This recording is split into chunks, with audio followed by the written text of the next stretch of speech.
Bom dia, boa tarde, boa noite, meus amigos. Aqui é Alisson Tonassi mais uma vez, procurando trazer reflexões pra gente. A gente sempre fala sobre egrégora e muitas vezes a gente não se atenta, apesar de eu achar que as pessoas têm uma noção muito próxima do que significa o nome em si. Egrégora é uma energia independente formada por um grupo de pessoas, um grupo que voltado ao mesmo objetivo. A egrégora, ela pode ser uma coisa boa ou uma coisa ruim. Por quê? Quando você forma, existem egrégoras momentâneas e egrégoras permanentes. Por exemplo, quando você forma uma gira, você cria uma egrégora momentânea, voltada para a gira que você está fazendo. Então, por exemplo, é uma gira de direita. Você vai ter uma egrégora relacionada aos objetivos da gira de direita. Você tem uma gira de esquerda. E aí você vai ter uma egrégora voltada para os objetivos da gira de esquerda. O que quer dizer o nome egrégora? Ele vem de um fundamento etimológico que quer dizer vigilante, tá? A egrégora permanente, ela é pela constância do pensamento voltado àquele mesmo objetivo. Eu vou te dar uma egrégora constante. Todos os dias, às 6 horas da tarde, os católicos têm a reza da Ave Maria. Todos os dias, às 6 horas, todas as pessoas que se direcionam o pensamento para a realização da reza Ave Maria estará conectado com a egrégora de Maria. Egrégora de proteção, egrégora de saúde, egrégora de reequilíbrio, né? Essa é uma egrégora constante. Uma outra egrégora constante é a egrégora da maçonaria. Então, quando os maçons se reúnem e realizam a sua ritualística, eles entram na egrégora maçônica, voltadas. A maçonaria, ela sempre tem o mesmo fundamento em todas elas, as maçonarias regulares. Então, nesses mesmos fundamentos, você entra com o mesmo objetivo, com o mesmo pensamento, com a mesma ritualística, e aí você entra na egrégora maçônica. É uma egrégora constante. O fato é que quando você cria uma egrégora permanente, ela é como se fosse um corpo individualizado que já vai funcionar independente da vontade daquele que está entrando naquela egrégora. Por quê?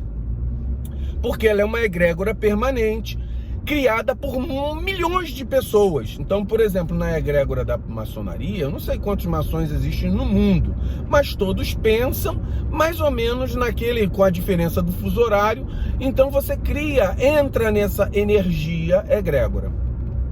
Existem relatos que a egrégora, muitas vezes, pode tomar até forma, tá? Quando ela é uma egrégora, principalmente nas egrégoras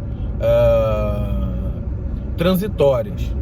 Então, você entra naquele conceito. E entra muito naquilo que eu falei sobre simbologia.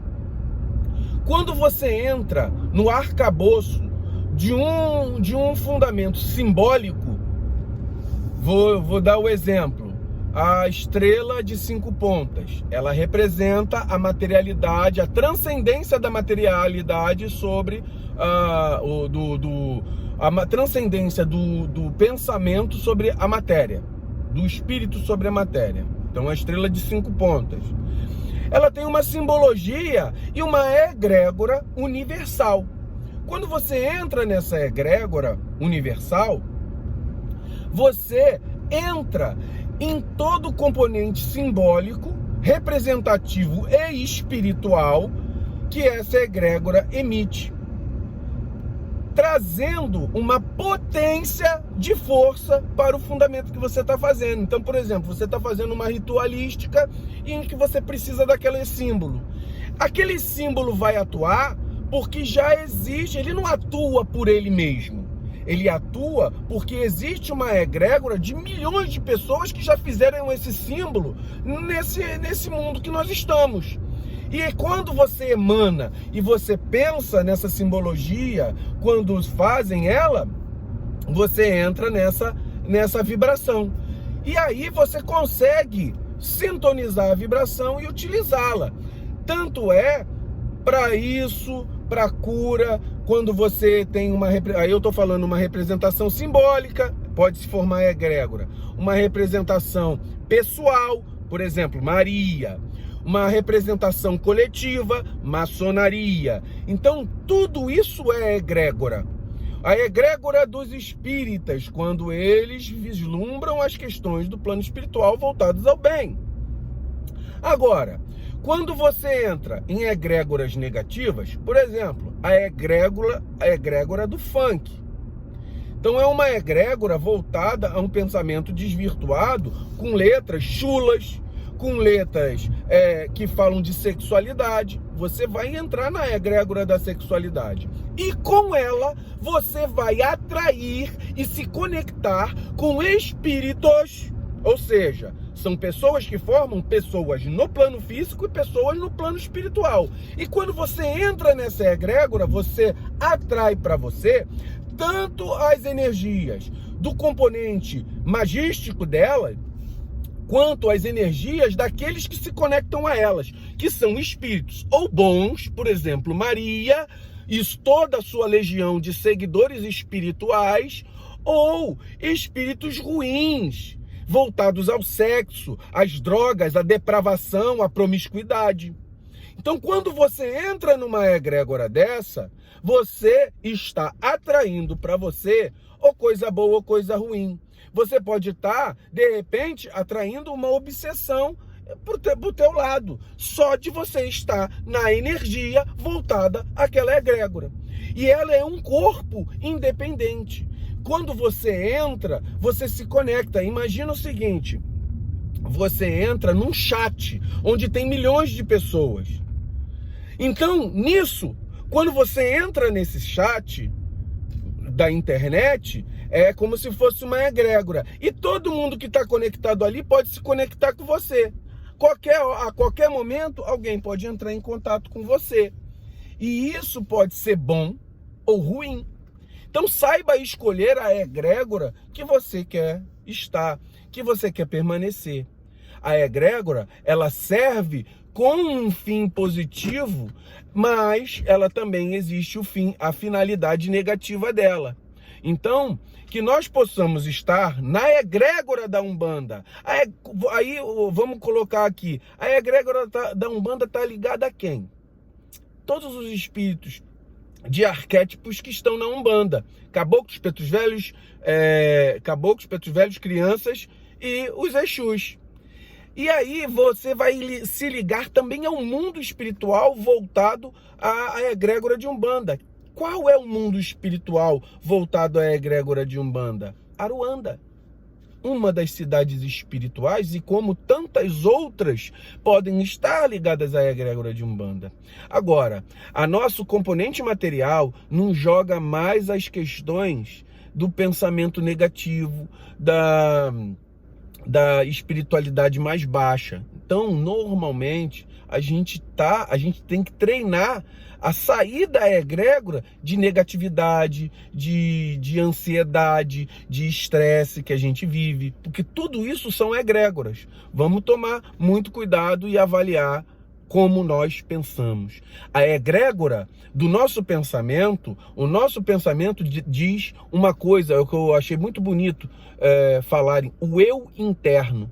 O eu interno é você, você verdadeiro, é o seu eu verdadeiro. Não é o Alisson que eu imagino que seja, é o verdadeiro eu, com suas qualidades e com seus defeitos. E essa vibração do eu interno é que se liga na egrégora